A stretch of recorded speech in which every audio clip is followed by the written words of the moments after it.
ओम श्री कृष्ण चरण कमलेभ्यो नमः। श्रीमद्भगवत भक्तेभ्यो नमः। गोस्वामी श्री नाभाजी कृत श्री भक्तमाल प्रथम खंड। आज हम श्री दिलीप जी महाराज के पवित्र चरित्र से कथा को प्रारंभ करेंगे कि परम भागवत महाराज रघु जी का चरित्र पूर्व वर्णन किया जा चुका है। स्वनाम धन्य परम धर्मात्मा गौ संत सेवी राजा दिलीप उन्हीं श्री रघु जी के पिता थे। अयोध्या नरेश महाराज दिलीप का पराक्रम लोक विख्यात था। देवराज इंद्र को भी इनकी सहायता अपेक्षित थी। देवता और दैत्यों में संघर्ष चलता ही रहता है। एक बार देवराज इंद्र के आवाहन पर ये देवताओं की ओर से देवासुर संग्राम में भाग लेने गए थे। विजय देवताओं की हुई। श्री दिलीप जी का बड़ा सम्मान किया देवताओं ने। विजयोल्लास से भरे हुए राजा दिलीप अब अयोध्या को लौट रहे थे तो रास्ते में इन्हें कामधेनु खड़ी मिली, परंतु विजय गर्व सुर सम्मान घर आने की त्वरा इन हेतुओं से राजा कामधेनु को बिना प्रणाम किए ही आगे बढ़ गए। कामधेनु तो इस आशा से मार्ग में खड़ी थी कि राजा मुझे प्रणाम करेंगे तो मैं भूरी भूरी आशीर्वाद दूंगी, परंतु हुआ विपरीत। इनके प्रणाम न करने से कामधेनु ने दुख मान लिया और रुष्ट होकर शाप दे दिया कि तू पुत्रहीन हो जा। हाँ, यदि मेरी संतान तुझ पर अनुग्रह कर दें तो भले तुझे संतान की प्राप्ति हो जाए। दिलीप जी शाप से सर्वथा अनवगत थे, उन्हें पता नहीं था भला देववाणी कभी मिथ्या हो सकती है। सचमुच दिलीप को सब सुख प्राप्त हुआ, परंतु इनको संतान सुख का सुयोग नहीं हुआ। राजा रानी दिन रात चिंतित रहने लगे। राजा ने विविध प्रयत्न किए संतानोत्पत्ति के, परंतु पुत्र न हुआ, संतान न हुई। प्रजा ने भी बहुत पुण्य का बल लगाया, परंतु मनोरथ पूर्ण नहीं हो सका। अंत में श्री दिलीप जी ने अपने कुल गुरु वशिष्ठ जी के चरणों का आश्रय लिया। भला सर्वज्ञ श्री वशिष्ठ जी से क्या अभिदित है। उन्होंने पुत्र न होने का हेतु बताते हुए कामधेनु की संतान अपनी होम धेनु नंदिनी की सेवा का संकेत किया। फिर क्या था, राजा रानी दोनों ही श्री गुरुजी की आज्ञा शिरोधार्य कर प्राण प्रण से नंदिनी की सेवा में जुट गए। महारानी प्रातः काल उस गौ की विधिवत पूजा करती। महाराज दिलीप गोदोहन हो जाने पर उस गाय के साथ बन जाते। गौ जिधर भी जाती उसके पीछे पीछे चलते। वह बैठ जाती तो स्वयं भी उसके समीप बैठकर उसके शरीर को सहलाते। हरी हरी दूब उखाड़ कर उसे खिलाते। उसके जल पी लेने पर ही स्वयं जल पीते। वह जिधर से भी चलती उधर ही चलते और अपने उत्तरीय से उस पर बैठने वाले मच्छर मक्खी आदि जीवों को उड़ाते रहते थे। सारांश यह कि महाराज छाया की तरह गौ के साथ साथ रहते। स्थितः स्थिता मुच्चलित प्रयाता निषेधु शीगा सनबंध धीरः जलाभिलाषी जलमाददानां छायेवतां भूपतिरन्व गच्छत। सायंकाल को गौ वन से लौटती महारानी उसकी फिर पूजा करती थी। महाराज रात्रि में गौ के समीप ही भूमि पर सोते थे।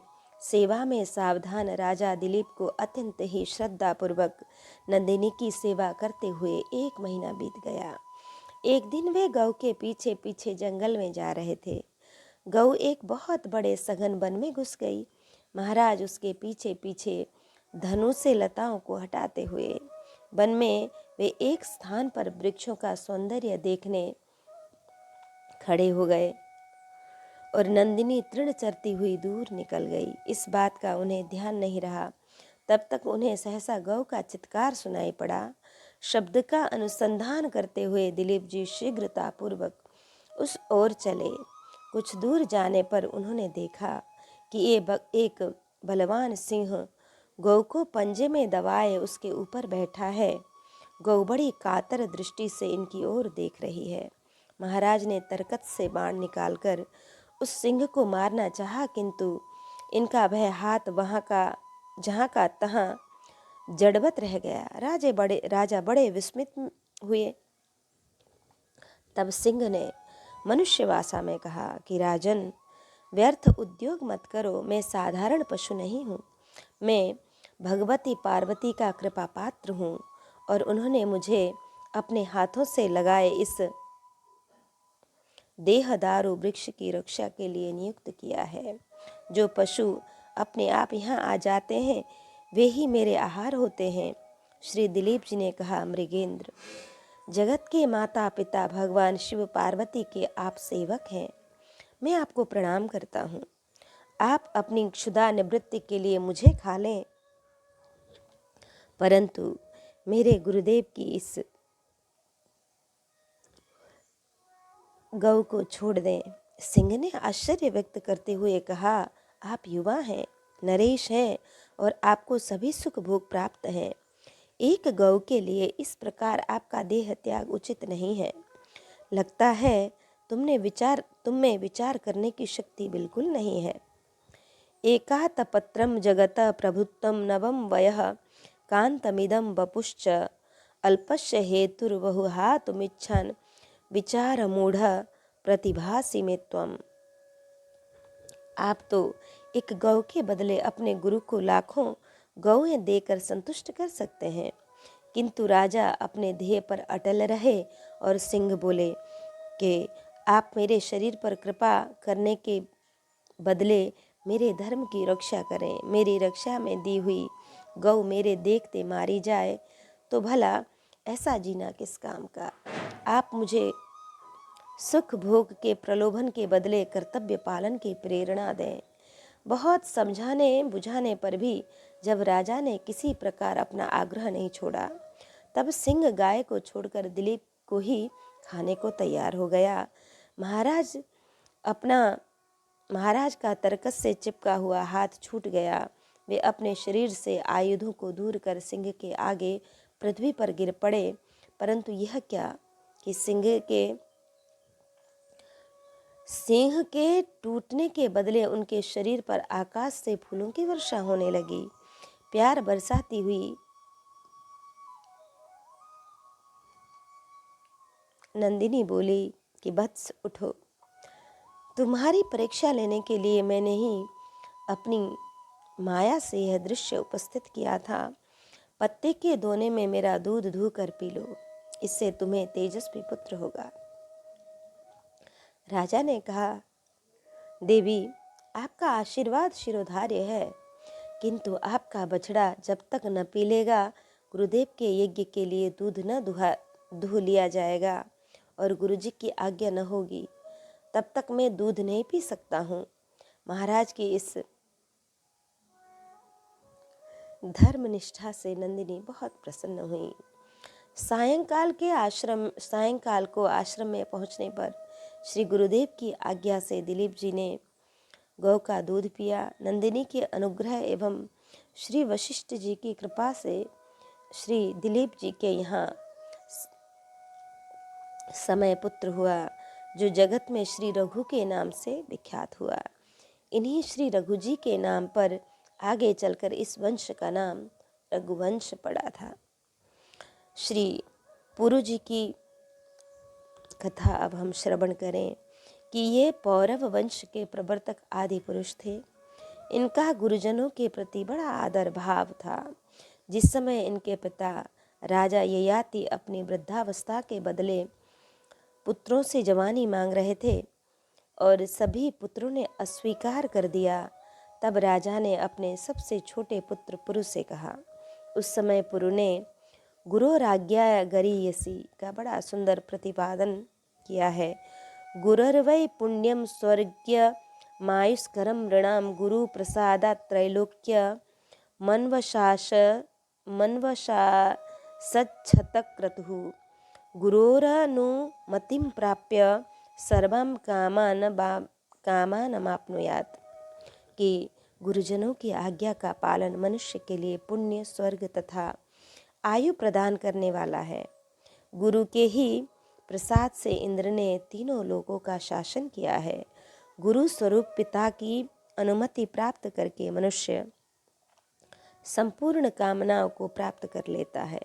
यह कहकर पुरु ने सहर्ष अपनी युवावस्था पिता को देकर बदले में उनके बुढ़ापा को स्वीकार कर लिया, जिससे कि महान यश के भागी हुए। इनको गुरुजनों की कृपा से पराबर तत्व का ज्ञान था। इस कारण से ये जगत प्रपंच से सर्वथा अनासक्त रहे। गोस्वामी श्री तुलसीदास जी ने इनको पितृभक्त रूप में स्मरण किया। तनय जजाति जोबन दयेउ पितु आज्ञा अघ अजस न भयेउ। पुरु जी के वंश में बहुत से राजर्षि और महर्षि भी हुए हैं। श्री यदु जी का वंश, यदु जी की कथा। ये राजा ययाति के प्रथम पुत्र थे जो देवयानी के गर्भ से उत्पन्न हुए थे। ये यादव वंश के प्रवर्तक राजा हुए। इन्हीं के वंश में स्वयं भगवान श्री कृष्ण का प्रादुर्भाव हुआ था। ये बड़े धर्मज्ञ तथा धर्मशील थे। अवधूतं द्विजं क्वचिच् चरन्त मकुतो भयद कविं निरीक्ष तरुणं यदु प्रपच्छ धर्मवित्। कि यहाँ यदि कोई शंका करे कि इन्होंने तो पिता ययाति की आज्ञा का उल्लंघन कर दिया था, जो अधर्म है, फिर इन्हें धर्मविद का धर्मशील कैसे कहा गया? इसका समाधान यह है कि उन्होंने मुख्य धर्म भगवत भक्ति को प्राधान्य देकर सामान्य धर्म पित्राज्ञा पालन को अस्वीकार कर दिया था। अतः अधर्म नहीं है, वास्तविक धर्म तो भगवत भक्ति ही है।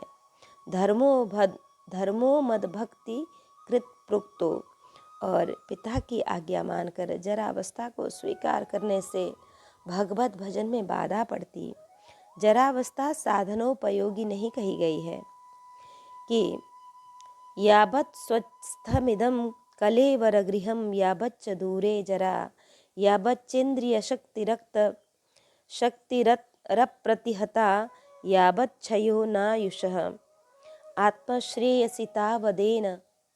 आत्मश्रेयसि तावदेव विदुषा कार्यं प्रयत्नो महान्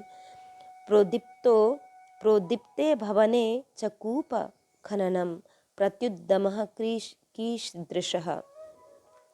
जब तक यह शरीर रूपी घर स्वस्थ है तब तक बुढ़ापा दूर है। जब तक इंद्रियों की शक्ति अबाधित है और जब तक आयु का क्षय नहीं हुआ है, विद्वान मनुष्य को तो तभी तक अपने कल्याण के लिए महान प्रयत्न कर लेना चाहिए, क्योंकि घर में आग लगने पर कुआं खोदने का उद्यम किस काम का। अतः पिता की आज्ञा नहीं माने। पुनः परम पिता परमात्मा की सेवा में दत्तचित्त यदु ने यदि लौकिक पिता के वचन को नहीं माना तो कोई दोष नहीं। सामान्य धर्म से विशेष धर्म श्रेष्ठ है। पुनः राजा ययाति के आज्ञा पालन में यदु को महान अनौचित्य यह दिखाई पड़ा कि मुझ पुत्र की युवावस्था से माता के साथ भोग विलास करना चाहते हैं, जो कि सर्वथा धर्म के प्रतिकूल है। पुनः हरिवंश पुराण में वर्णन आता है कि श्री यदु जी ने किसी ब्राह्मण को उनके अनिर्दिष्ट कार्य की पूर्ति का वचन दे दिया था। जरावस्था के अंगीकार करने पर वह कार्य संपादन असंभव हो जाता, इसलिए भी पिता की आज्ञा नहीं माने। इसमें यदु की ब्राह्मण्यता प्रदर्शित होती है। पुनः यदि श्री यदु जी ने एक पिता की आज्ञा नहीं मानी तो उसके प्रायश्चित के लिए संपूर्ण जीवन धर्माचरण में बिताया। और इनकी धर्मशीलता का परम प्रमाण तो यह है कि स्वयं भगवान ने इनके कुल में जन्म लिया। श्री यदुजी महाराज भगवान दत्तात्रेय जी से ज्ञान प्राप्त कर जीवन मुक्त हो गए थे। श्री गुह जी का चरित्र हम श्रवण करें अब। ये भगवान श्री राम के अत्यंत प्रिय सखा हैं, जाति के निषाद एवं श्रृंगवेरपुर के राजा हैं। शिव महापुराण में इनके पूर्व जन्म का प्रसंग प्राप्त होता है।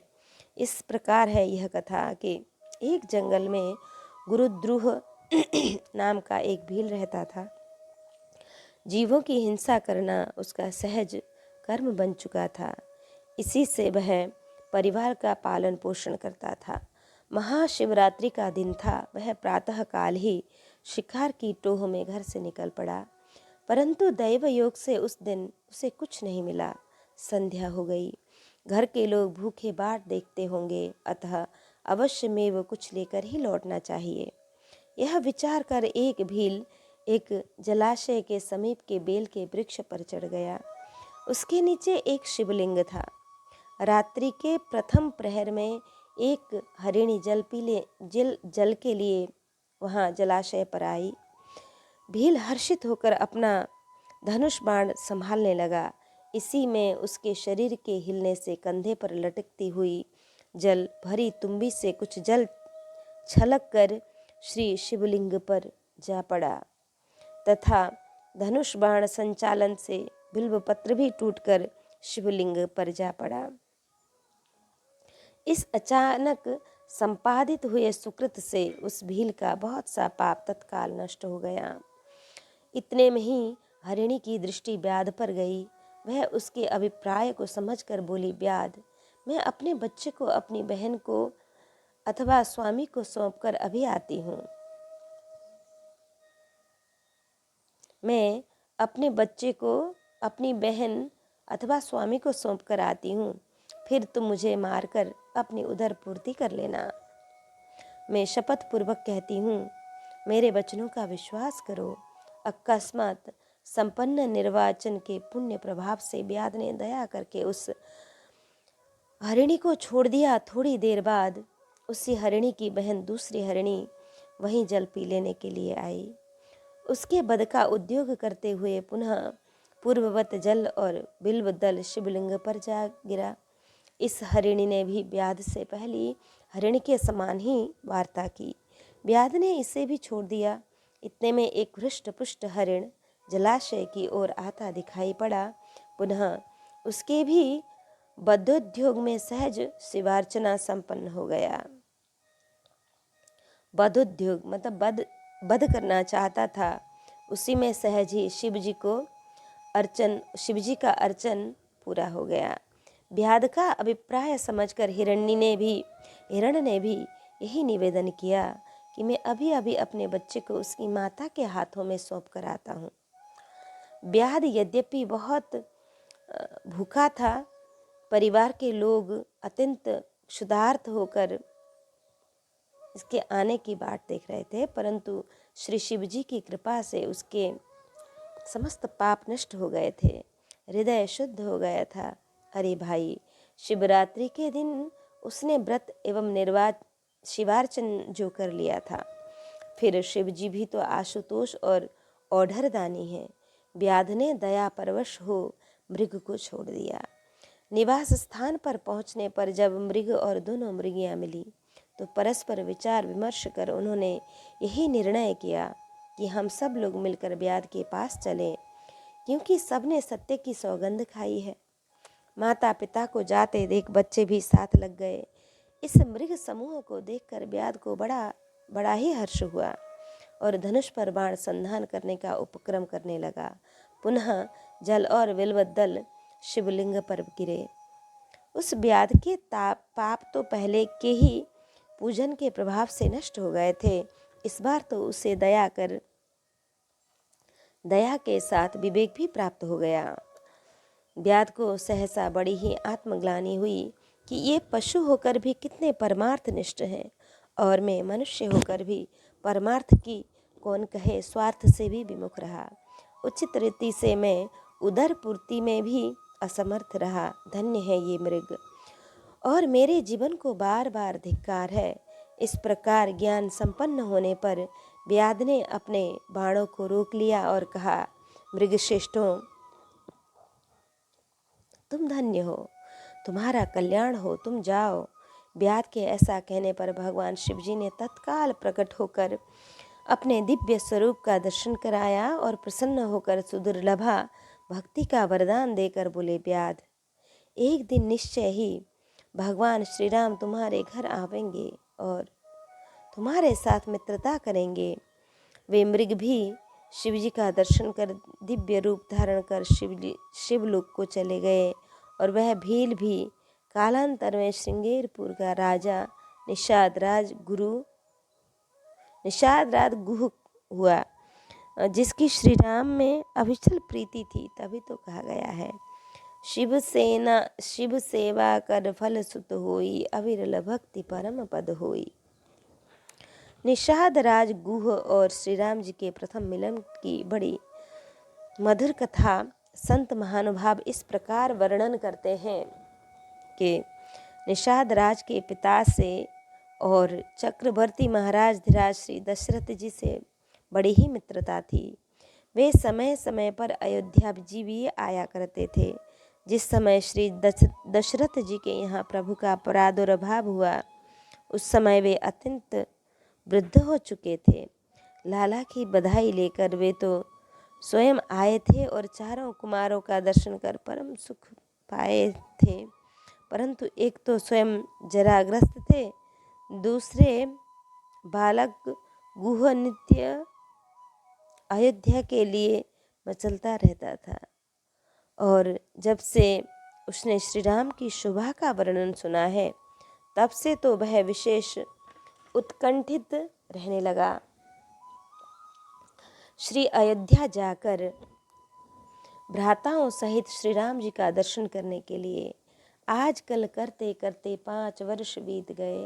अतः गुहा जब कुछ बड़े भी हो गए और उधर राजकुमार की भी अवध की गलियों में विविध विनोद करते हुए विहरने लगे, तब एक दिन वृद्ध पिता ने गुह को श्री अयोध्या जाने की आज्ञा दी। गुह के हर्ष का पारावार न रहा। भेंट के लिए वन्य कंद मूल फल तथा चारों राजकुमारों के लिए 4 जोड़ी रूरू नामक मृग के चर्म के बनी हुई सुंदर पहनियां बगल में दबाए हुए गुह श्री अयोध्या जी को चल पड़े।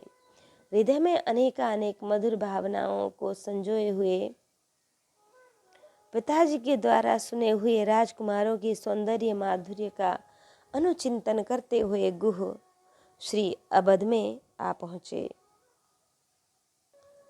मन में विचार आया कि प्रथम श्री सरयू स्नान कर लूं, फिर दरबार में चलूं। अतः श्री सरजू तट पर उपहार की पोटली रखकर ये स्नान करने लगे। तब तक क्या देखते हैं कि 4 बालक उपहार पोटली खोल रहे हैं। बालक बड़े सुघर थे, देखते ही मन मोह गया। अतः ऊपर से तो उन्हें मना करते हैं, परंतु भीतर से यह हो रहा है कि ये मन से उनको हो रहा है कि वो खोल लें और ले लें और पहन लें। मैं तो आपके ही लिए लाया हूँ, ऐसा हृदय में आ रहा है।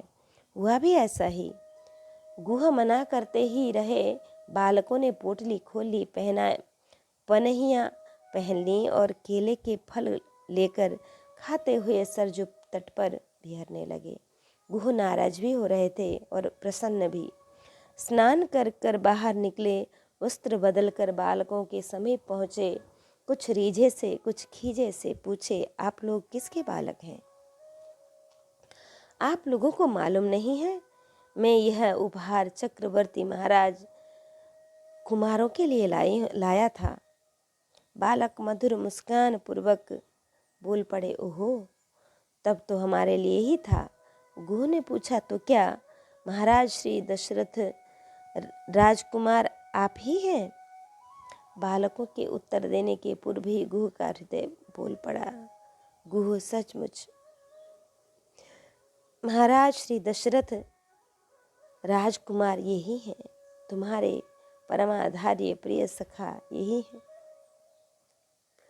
तुम्हारे जीवन धन प्राण सर्वस्व यही है। गुह के हृदय के कथन का ही समर्थन बालकों ने भी किया। वे बोले कि सखा, महाराज कुमार हम ही हैं। गुह की आंखों से सजल जल भराई आंखों में और हाथ जुड़ गए और शीश झुक गया चरणों पर गिरने के पूर्व ही।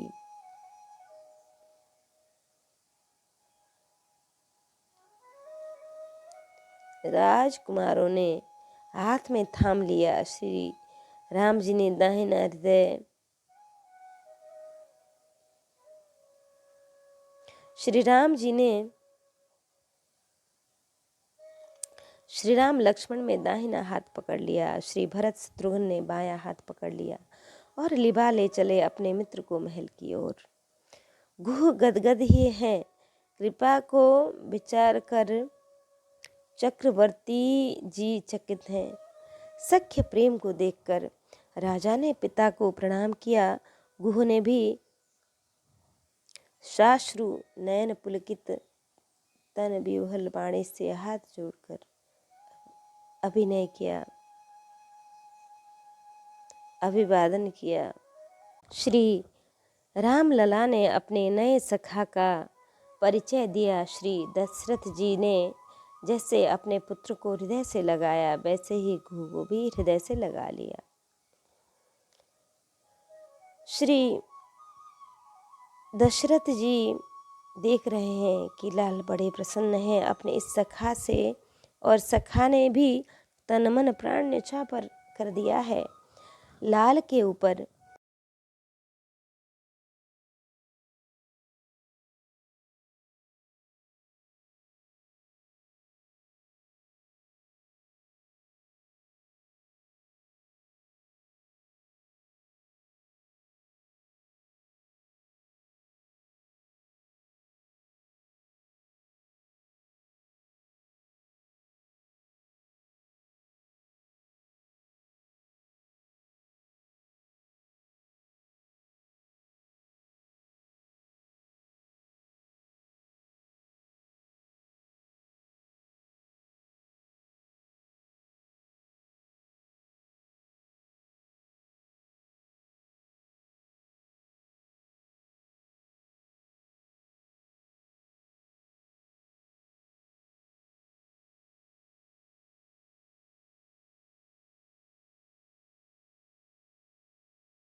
महाराज ने रोक लिया। गुरु को श्री अयोध्या में गुह को गुरु के रूप में बहाना यह बनाया कि तुम यहाँ रहकर मेरे पुत्रों को धनुर्विद्या का अभ्यास कराते रहो, वन में शिकार खेलना सिखाया करो।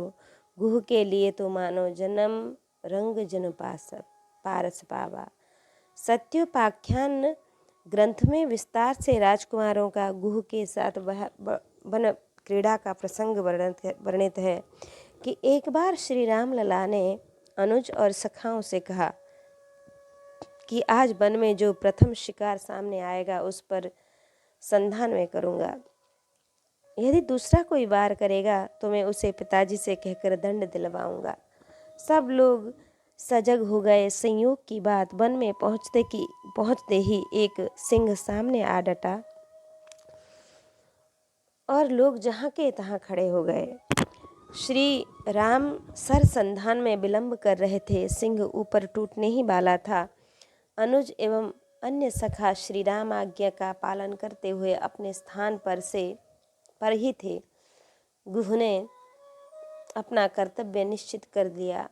जो भी दंड मिले मैं सह लूँगा, परंतु मेरी आँख के सामने सिंह के द्वारा कोई अनिष्ट मुझे सही है नहीं। उन्होंने तत्काल एक सांग चलाई, निशाना सही बैठा, सिंह मारा गया। श्री राम जी के हृदय में भक्त बत्सलता उमड़ रही थी। अन्य सशंक हो रहे थे कि इन्होंने श्री राम की आज्ञा का उल्लंघन किया, पता नहीं कौन सा दंड मिलेगा। निषाद गुह प्रसन्न हो रहे थे अपने मित्र को सकुशल देखकर। लोग वन विहार कर जब घर में लौट आए, सबने देखा श्री राम लला के श्रीमुख से गुह का गुणगान सुनकर चक्रवर्ती महाराजाधिराज श्री दशरथ जी ने अपने हाथ का आभूषण गुह के हाथ में पहना रहे हैं, हृदय से लगा रहे हैं तथा तुरंत ही श्रृंगपेरपुर के राजा होने की घोषणा कर देते हैं। एक बार शिकार को राम गए वन में, तब आए सिंह अड़ा, भरतादिक संग सखा सकुचे, सुनिके रघुनाथ के सोह बढ़ा। समय पर सेवक ढीठ न जाने, निषाद झपट के सांग जड़ा। श्रृंगवेर के राजा बकस दिए, पहिराए दियो निज हाथ कड़ा। साकेत महाकाव्य में राष्ट्र कवि श्री मैथिली शरण गुप्त ने निषाद राजगुह को श्री राम विवाह में मिथिला जाने का प्रसंग लिखा है कि यद्यपि विवाह के बहुत वर्ष हो गए हैं, परंतु निषाद राज को मिथिला की मिठाइयाँ भूली नहीं हैं। वनवास के समय जब श्री राम जी अपने प्रिय सखा निषाद राज से मिलते हैं तो इन्होंने श्री जानकी जी से यह बात कही है कि भद्रे भूले नहीं मुझे आह्लाद वे, मिथिलापुर के राजभोग हैं याद वे। पेट भरा था किंतु भूख तब भी रही। श्री प्रियादास जी महाराज निषाद राजगुह के प्रेम का वर्णन करते हुए कहते हैं कि भीलन को राजा गुह राम अभिराम प्रीति, भयो वनवास मिल्यो मार्ग में आई के। करो यह राजजू विराज सुख दीजे मोकु, बोले चैन साज तजो आज्ञा पितु पाई के। दारुण वियोग अकुलात दृग अश्रुपात, पीछे लोहु जात बह सके कौन गाय के। रहे नैन मूद रघुनाथ बिना देखे कहाँ, आहा प्रेम रीति मेरे हिये रही छाई के। गंगा जी के तट पर स्थित श्रृंगवेरपुर के निवासी भीलों के राजा गुह का भगवान श्री रामचंद्र में अलौकिक प्रेम था। जब भगवान को वनवास हुआ तब उनके आने का समाचार सुनकर निषाद राजमार्ग में ही आकर मिले और यह प्रार्थना की कि प्रभु श्रृंगवेरपुर का राज्य आपका ही है, आप यहाँ के शासक राजा बनकर विराजिए, मुझदास को यही सुख दीजिए। श्री रामचंद्र जी ने कहा, सब सुखों का साज समाज मैंने पिताजी की आज्ञा से त्याग दिया है, मैं तो नगर में प्रवेश भी नहीं कर सकता हूँ। भगवान के वन में चले जाने पर निषाद की असह्य वियोग और अत्यंत व्याकुल हो गए। उनकी आंखों से निरंतर अश्रुपात होता रहा। बाद में रोते रोते उनके नेत्रों से आंसुओं के बदले खूब खून बहने लगा। आंसुओं की जगह पर जब खून बहने लगा, इनकी इस अवस्था का वर्णन भला कौन कर सकता है। आपने अपने नेत्रों को बिल्कुल बंद कर लिया। लोगों के पूछने पर कहते कि भला मैं अब श्री रघुनाथ जी के बिना किसको देखूं। वाह, धन्य है निषाद राज जी के प्रेम की यह रीति मेरे हृदय में बस गई है, बार बार याद आती है। राम अभिराम प्रीति, यही जीव का सच्चा स्वार्थ है, परमार्थ है। स्वार्थ साच जीव कह एहा, मन क्रम बचन राम पद नेहा। सखा परम परमारथ एहु, मन क्रम वचन राम पद नेहु। अभिराम प्रीति से तात्पर्य केवल प्रेम से है। जो भगवान को अत्यंत प्रिय है, राम ही केवल प्रेम प्यारा, जान लेहु जो जान नहारा। इस केवल प्रेम का स्वरूप वर्णन करते हुए सुंदरदास जी लिखते हैं, प्रीति की रीति कछु नहीं, राखत जाति न पाति नहीं कुलगारी। प्रेम के नेम कहूँ नहीं दीसत, लाजन कान लगो सब खारो। लीन भये हरिसो अभी, अंतर आठों जाम रहे मतबारो। सुंदर को न जान सके, यह प्रेम के पंथ को पेड़ो ही न्यारो। भयो वनवास, इसका हेतु श्री राम जी स्वयं बताते हैं। आज्ञा पितु पाए के वनवास का बहिरंग हेतु तो देव माया मोहित कुटिला कुंवरी चेरी मंथरा के बहकावे में आकर श्री भरत माता कैकेयी का दशरथ जी से श्री राम राज्याभिषेक के शुभ अवसर पर मन भावता वर मांगने का आश्वासन पाकर अपने पुत्र भरत के लिए राज्य तथा उसकी निर्विघ्न सिद्धि के लिए श्री राम का वनवास, ये दो वरदान हैं। परंतु अंतरंग हेतु में तो भगवान की इच्छा ही मुख्य है, अर्थात श्री राम स्वयं बन जाना चाहते थे। अतः देव माया मंथरा कैकेयी और दो वरदानों को निमित्त बनाकर भगवान ने निज इच्छा ही पूर्ण की। और इस प्रकार की इच्छा के भी दो कारण हैं, गौड़ प्रधान। गौड़ कारण तो है दुष्ट दमन, साधु परित्राण, अधर्म का नाश, धर्म की संस्थापना आदि। और प्रधान कारण है विरह रूपी मंदराचल से भरत सिंधु को मत कर सर्वजन हिताय प्रेमामृत को प्रकट करना। प्रेम अमिय मंदर विरह भरत पयोधि गभीर, मथि प्रगटेउ सुर साधु हित कृपा सिंधु रघुवीर। मिल्यो मार्ग में आए के गोस्वामी तुलसीदास जी ने रामचरित में भक्त भगवान के इस मिलन का बड़ा ही मधुर वर्णन किया। सीता सचिव सहित दो भाई, श्रृंगवेरपुर पहुँचे जाई। यह सुधि गुह निषाद जब पाई, मुदित लिए प्रिय बंधु बुलाई। लिए फल मूल भेंट भरी भारा, मिलन चलेऊ यस हर्ष अपारा। करि दंडवत भेंट धरी, आगे प्रभु ही बिलोकत अति अनुरागे।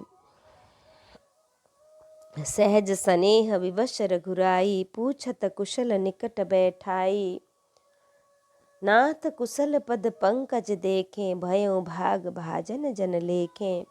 देव धरनी धन धाम तुम्हारा, मैं जन नीच सहित परिवारा। कृपा करिय पुर धारियु पाऊँ, थापिय जन सब लोग सिहाऊ। कहेहु सत्य सब सखा सुजाना, मोहि दीनु पितु आय सुआना। बरस 4 10 वास बन, मुनि व्रत वेश आहार। ग्राम वास नहीं उचित सुनी, गुहहि भयउ दुख भार। तब निषाद पति उर अनुमाना, तरु सिंसुपा मनोहर जाना। ले रघुनाथ ठाऊ दिखावा, कहे राम सब भांति सुहावा। गुह संभारी साथरी डसाई, कुल कुस किसलय मय मृदुल सुहाई। सुचि फल मूल मधुर मृदु जानी, दोना भरी भरी राखे सिपानी। सिय सुमंत्र भ्राता सहित, कंद मूल फल खाए। रसय रयन कीन रघुवंश मणि, पाय पलोटत भाई। प्रभु के शयन कर जाने पर पहरे में बैठे हुए श्री लक्ष्मण जी के पास जाकर निषाद राजगुह ने जो हृदयोद्गार प्रकट किए हैं, उसमें उनके हृदय का श्री राम प्रेम मूर्तिमान हो उठता है। सेवत प्रभु ही निहार निषादु, तन पुलकित जल लोचन बहही। वचन सप्रेम लखन सन कहही, भूपति भवन सुभाय सुहावा। सुरपति सदन न पट तर पावा, कैकेय नंदिनी मंदमती। कठिन कुटिल पनकीन, जेहि रघुनंदन जानकी, सुख अवसर सुख दीन। भय दीन कर कुल विपटि कुठारी, कुमति कीन सब विश्व दुखारी। भयो विषाद निषादहि भारी, राम सिय वही सैन निहारी।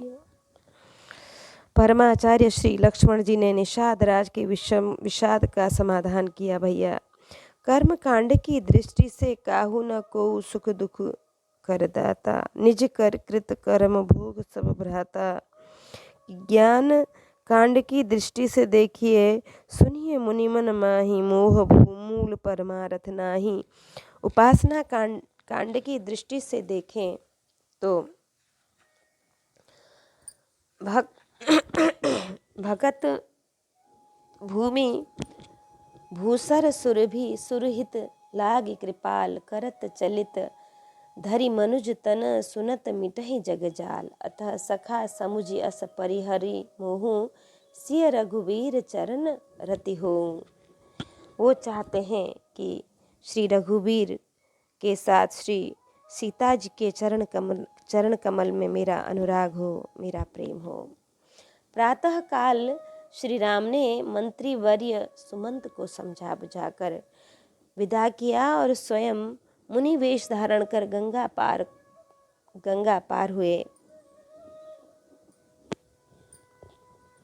प्रभु ने देखा कि निषाद राजगुह भी समस्त राजकाज कुटुंब परिवार को छोड़कर संग चलने को प्रस्तुत है, तो उन्हें समझाया, घर पर रहने का अनुरोध किया।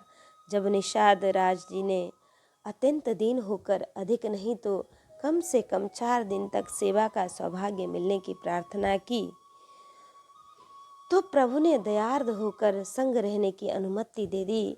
यथा सहज स्नेह राम लखि तासु, संग लीन गुह हृदय हुलासु। फिर आगे चलकर श्री राम जी ने इन्हें बहुत बहुत बोध देकर घर को लौटा दिया। इनका मन तो नहीं था, परंतु राम रजाए सुशीस धरी, भवन गवन तेहि कीन।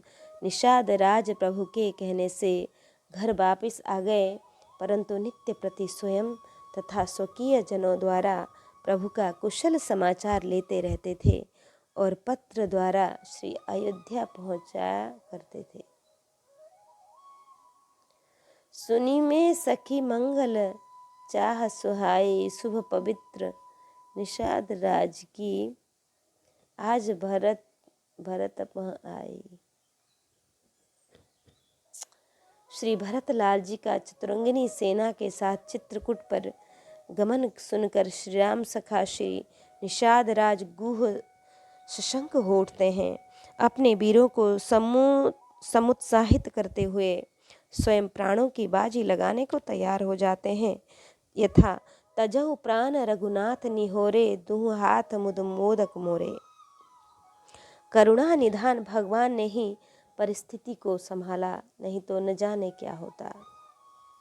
गुह ने युद्ध का बाजा बजाने की जो ही आज्ञा दी, बाईं दिशा में छींक भई। एक वृद्ध ने सकुन विचार कर कहा, भरत ही मिला न हो ही रारी, बात गुह को भी जज गई। यद्यपि निषाद राज ने गांव जाति गुहनाई सुहाई, की न जुहार मात महिलाई, परंतु श्री भरत जी ने इस पर भी ध्यान नहीं दिया। वे तो श्री राम सखा को हृदय से लगाकर ऐसे सुखी हुए मानो भैया लक्ष्मण से मिल रहे हों। देवताओं ने निषाद राज के भाग्य को सराहा। यथा धन्य धन्य धुनि मंगल मूला, सुर सराहि तेहि बरसहि फूला। परंतु निषाद राज को अपनी भूल पर बड़ा पश्चाताप हुआ। वे श्री भरत जी के शील स्नेह को देखकर सुधि-बुधि खो बैठे। परस्पर कुशल प्रश्न हुआ। निषाद राज का भ्रम दूर हो गया। उन्होंने देश काल परिस्थिति के अनुसार सबकी सुव्यवस्था की। प्रातःकाल श्री राम सखा ने 4 दंड में सबको गंगा पार किया और श्री चित्रकूट तक के मार्ग का दर्शन का कार्य भी किया।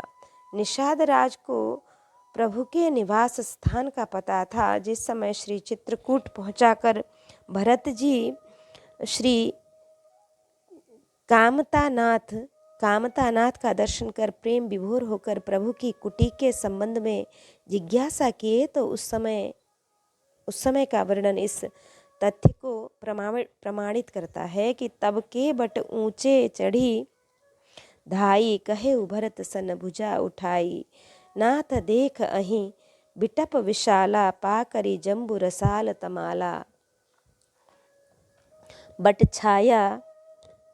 बट छाया वेदिका बनाई सियनी जपानी सरोज सुहाई आदि। कि श्री चित्रकूट पहुँचने पर श्री राम जी के भ्राता भाई भरत की ही तरह सखा निषाद से मिले। श्री निषाद राज जी के प्रेम की महिमा तो तब प्रकट हुई जब उन्होंने श्री राम जी के साथ ही गुरुदेव वशिष्ठ जी को भी प्रणाम किया। यद्यपि ये आए थे मुनि के साथ ही, परंतु श्री राम दर्शन करते ही इन्हें एकदम आत्मविस्मृति हो गई। उन्हें ऐसा लगा कि हम तो नित्य प्रभु के साथ रहते हैं और मुनि जी आज आए हैं, अतः प्रभु के साथ ही ये भी प्रेम पुलक केवट कही नामू किन्ह दूरिते दंड प्रणामू।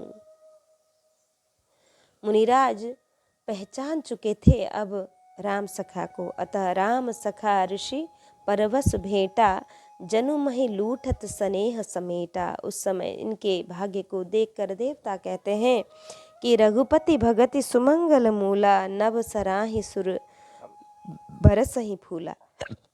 श्री चित्रकूट से विदा होने पर निषाद राज को बड़ा भारी वियोग हुआ। विदा कीन सनमान निषादु चले हृदय बड़ बिरह विषादु। श्री प्रियादास जी लिखते हैं दारुण दुख कि पीछे लेहु जात गाय के प्रेम में अश्रुपात की ही अवर्णनीय महिमा है। यहाँ तो आंखों से रक्त का प्रवाह चलने लगा। भला इस प्रेम का वर्णन कौन कर सकता है। आंखों में घाव हो गया। उपचार के लिए वैद्यों ने पट्टी बांधी, परंतु इन्होंने तो नेत्र अच्छे होने पर भी पट्टी नहीं खोली। हेतु बताते हैं राम रघुनाथ बिनु देखूं कहाँ। गोपी वाक्य बिछुरे पिए के जग सुनो भयो अब का करिए और परे किए का। सुख छाड़ के संगम को तुम्हारे इन तुच्छन को अब लेखिए का। हरिचंद जू हीरन को व्यवहार के कांचन को ले परखिए का।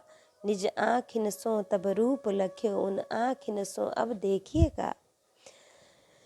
एक दृष्टांत है सूरदास जी का, मेरी आंखें फूट जाएं मेरी प्रेम रीति। यह कि प्रियतम के विरह में जीना दूभर हो जाता है। जासु संग सुख लही रहो सारे दुख बिसराई ता प्रियतम के विरह में यह तन छूटत नाही। आखड़िया झाई परी पंथ निहारी निहारी जीभड़िया छाले पड़े नाम पुकारी पुकारी। ये मीरा जी का पद है। 14 वर्ष पीछे आए रघुनाथ नाथ साथ के जे भील कहे आए प्रभु देखिए। बोलियो अब पाऊँ कहाँ होती न प्रतीति क्यों हूँ प्रीत करी मिले राम कहीं मुँह को पेखिए। परसि पिछाने लपटाने सुख सागर समाने प्राण पाए मानो भाव भला लेखिए। प्रेम की जू बात क्यों हूँ बानी में समात नहीं अति अकुलात कहो कैसे कै विषय किए।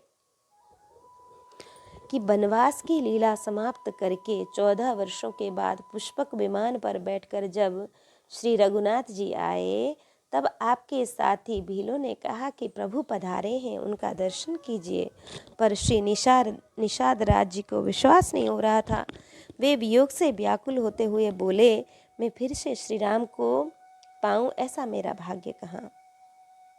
इतने में श्री रामचंद्र जी आ गए और प्रेम से मिलकर बोले, मैं आ गया, मुझे देखिए। निषाद राज ने भगवान के श्री अंग को स्पर्श करके पहचाना और प्रभु से लिपट गए। स्पर्श प्राप्त कर दिव्य सुख सागर में डूब गए। उनके गए हुए प्राण मानो पुनः आ गए। निषाद राज ने अपने को परम सौभाग्यशाली माना। श्री प्रियादास जी कहते हैं कि ऐसे विलक्षण प्रेम की बात किसी प्रकार से वाणी से वर्णन करने में नहीं आती। अलौकिक प्रेम को देखने से ही इसे शब्दों से प्रकट करने में वाणी विह्वल हो जाती है। फिर कहो प्रेम की विशेषता कैसे कही जाए। प्रीति करी पेखिए, सेवकों के कहने पर भी निषाद राज को प्रतीति नहीं हुई। तब सेवकों ने जाकर प्रभु से निवेदन किया। तब प्रभु स्वयं निषाद राज जी के समीप आकर बड़े प्रेम से बोले, मित्रवर, मैं आपके सामने खड़ा हूँ और आप नेत्रबंद किए हुए हैं। अब तो आप नेत्र खोलकर दर्शन कर लीजिए। आहा, प्रेम की कैसी अद्भुत महिमा है कि कोई तो कहता है कि प्रभु मुझे दर्शन दो, परंतु दर्शन नहीं होता। और यहाँ प्रभु स्वयं कहते हैं मुँह को पे किए, परंतु अब भी निषाद राज को पूर्ण प्रतीति नहीं हुई, क्योंकि 14 साल बहुत होते हैं। फिर जंगल पहाड़ में भटकना, जहाँ तहाँ जल का पीना, प्रभु के स्वर पहचाने से लगते तो थे, परंतु पहाड़ का पानी लगने से कुछ बदला बदला सा लगता था। अतः अब भी आँख नहीं खोले। परंतु जब प्रभु ने बार बार कहा कि सचमुच में आपका मित्र राम ही हूँ, तब निषाद राज जी ने प्रथम चरण स्पर्श किया। एक पंथ दो काज होंगे, प्रणाम का प्रणाम और पहचान की पहचान। पर से बिछाने श्री श्री चरण कमलों की कोमलता ने सत्य का परिचय दिया। फिर तो निषाद राज जी के चरणों में, निषाद राज प्रभु के चरणों में लिपट गए। श्री चरणों में पड़ने पर आँख पर बंधी पट्टी की गांठ ऊपर पड़ गई, देखने लगी। तब प्रभु ने अपने श्री कर कमल से उनकी पट्टी खोली। आज 14 वर्ष के बाद निषाद राज ने प्रभु का दर्शन किया। सुख सागर समाने, जो अति आपत व्याकुल हो। प्राण जैसे श्री दशरथ जी के प्राण थे, इसे जनाया गया कि प्रभु वियोग में प्राणांत कष्ट था। प्राणों के भी प्राण हैं, प्राण प्राण के जीव सुख के सुखधाम सुखराम।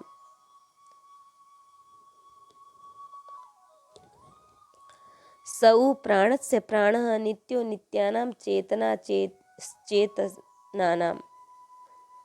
इससे जनाया कि निषाद राज पूर्ण निराश हो गए थे कि अब प्रभु के दर्शन इस जीवन में नहीं होने के।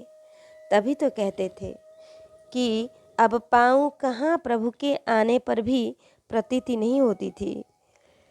इन्होंने समझ लिया कि सब सुख सुकृत सिरान हमारा, परंतु जब प्रभु के दर्शन हुए तो समझे कि अभी हमारा सौभाग्य शेष है। कि प्रेम बात कछु कही न जाई, उल्टी चाल तहाँ सबद भाई। बानी में समान नहीं। देवर्षि नारद जी ने प्रेम को अनिर्वचनीय बताया। अनिर्वचनीयम प्रेम स्वरूपम मुका स्वादनवत। कवि रत्न सत्य सागर ने लिखा है, जानत सब कुछ प्रेम स्वाद मुख बरन्य आवत। यद्यपि परम बाचाल मूक बनि भाव बतावत।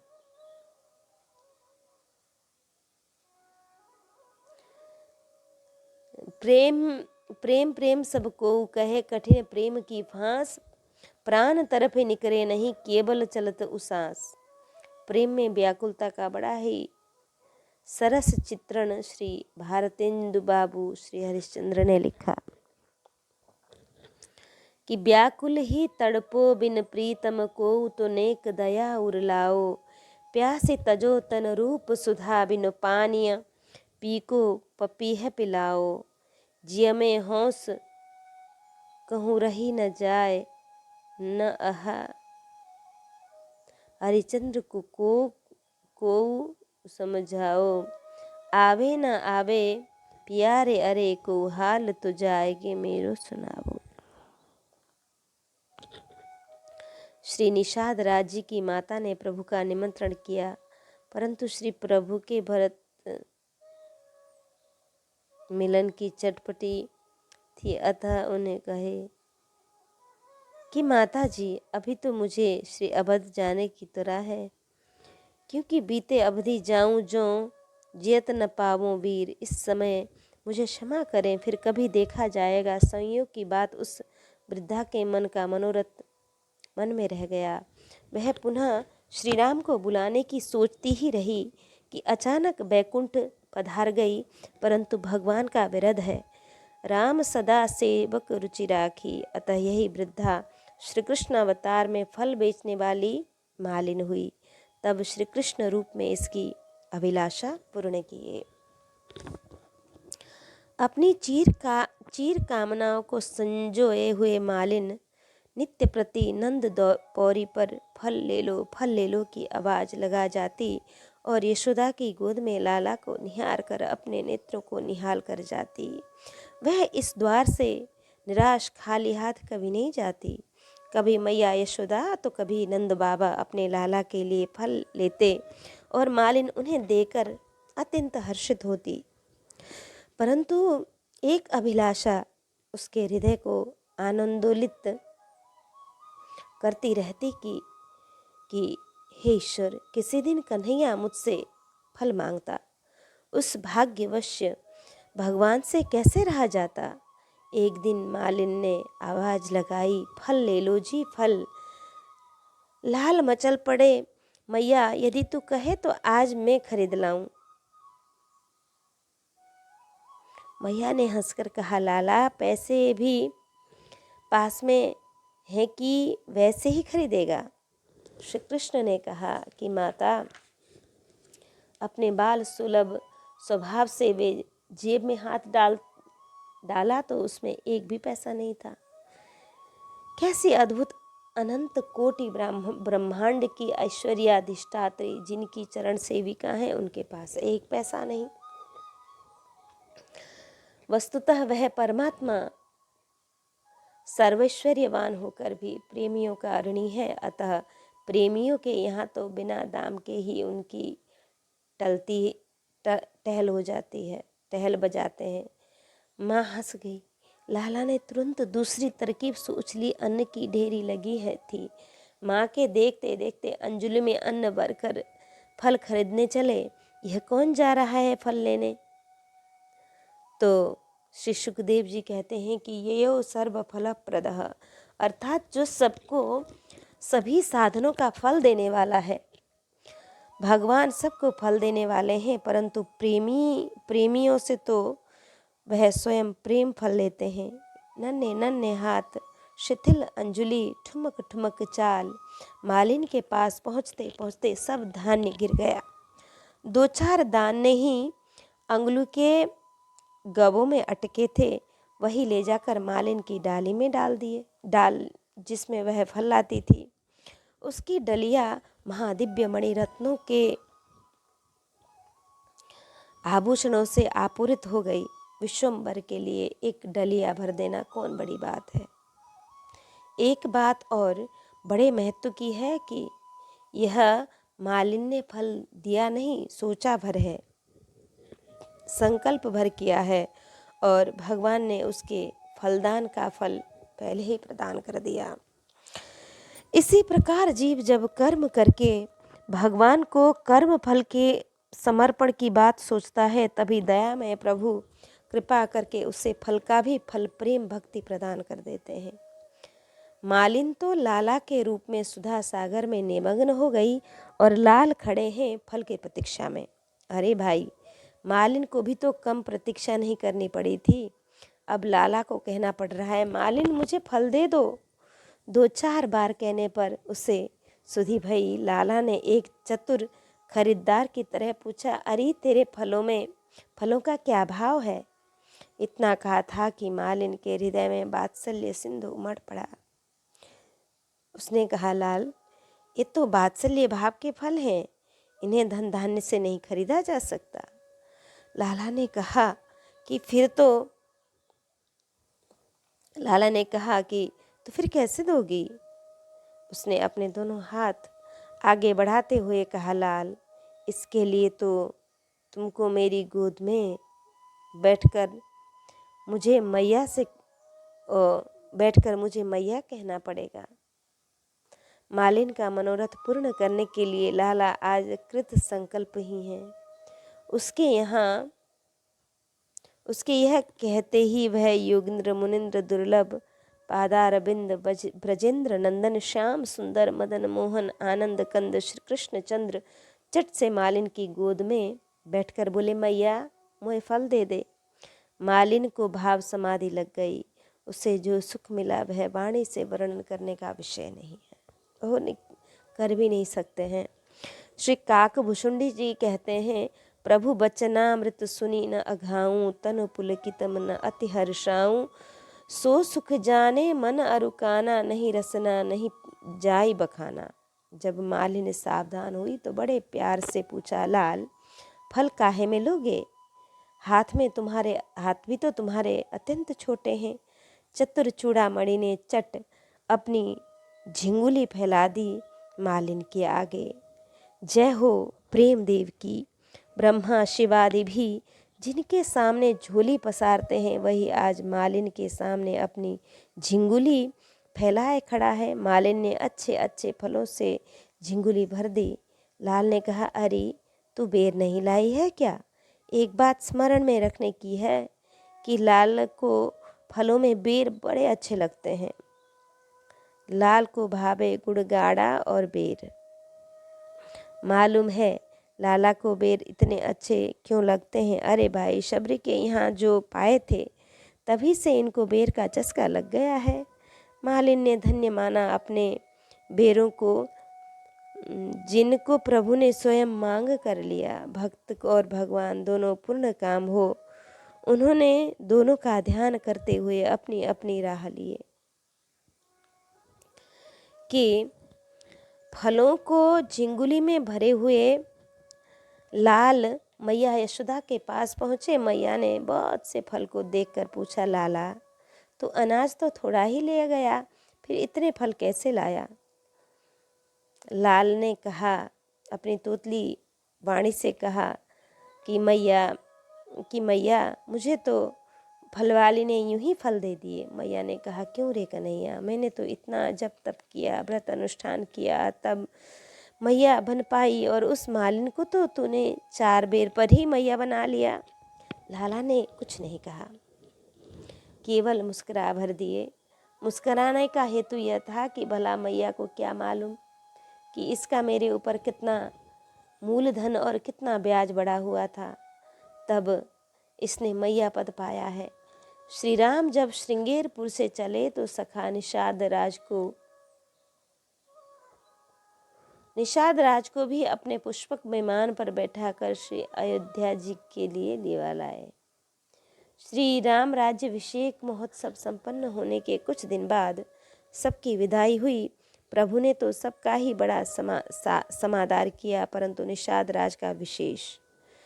पुनि कृपाल लियो बोली निषादा दीन्हे भूषण वसन प्रसादा।